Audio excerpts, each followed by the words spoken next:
Congratulations to James and Hayley, also to Angela and Tazir getting married in Gretna Green, Rhea and Jessica Higgins and Peter Delamitri Hick.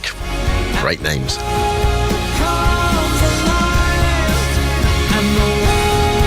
To Lisa, who's getting married today. Doesn't say who to, but from her sister Erica.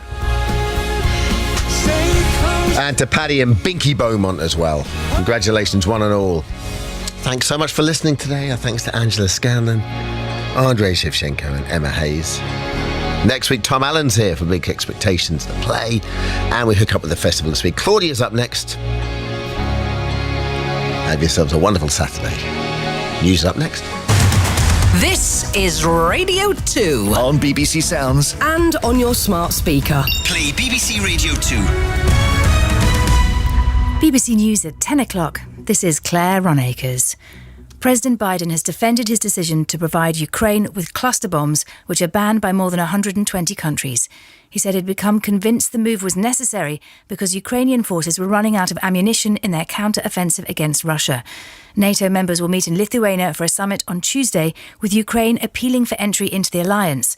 The former French ambassador to the US, Gérard Araud, said he's sure Washington won't allow Ukraine to be invited to join, as it could get in the way of a negotiated peace. The Americans are ready to negotiate if a negotiation is possible.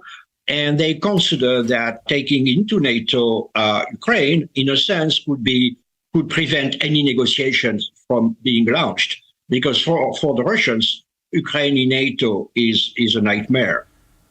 The BBC has said it takes allegations made against employees very seriously after reports were published in The Sun that an unnamed presenter had paid a teenager for explicit photographs.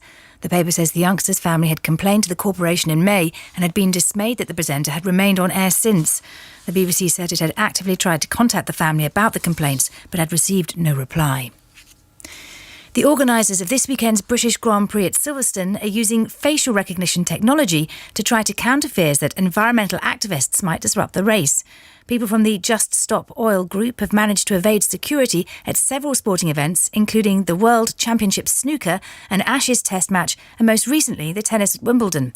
The environmental campaigner and broadcaster Chris Packham isn't a member of the group, but says their methods are successful. They've drawn attention to the most critical issue that our species has ever faced, when getting media space to do that is very difficult, and we've got to have some perspective here.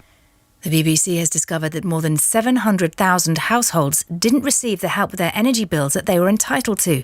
People who live off-grid, such as in park homes, care homes or on canal boats, didn't receive the government help automatically and had to apply for it. Inspectors say a third of processed food labelled as vegan may contain traces of animal products.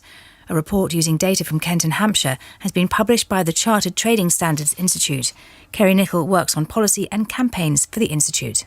The ingredients found were milk and eggs. The kind of food that we tested during the samples were vegan burger and chips, vegan pizza, vegan cake, the kind of things that vegans would include in their everyday diets. Currently, nothing defines in law of what can be contained in these vegan products.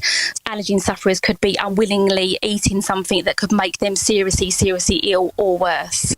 And let's take a quick look at the weather. It'll be a warm and dry day for many, especially in Northern Ireland, Northern Scotland and South West England. But there'll also be widespread showers and thunderstorms for the rest of the country. BBC News, it's 3 minutes past 10. Now, Radio 2. This is Claudia Winkleman. BBC Radio 2.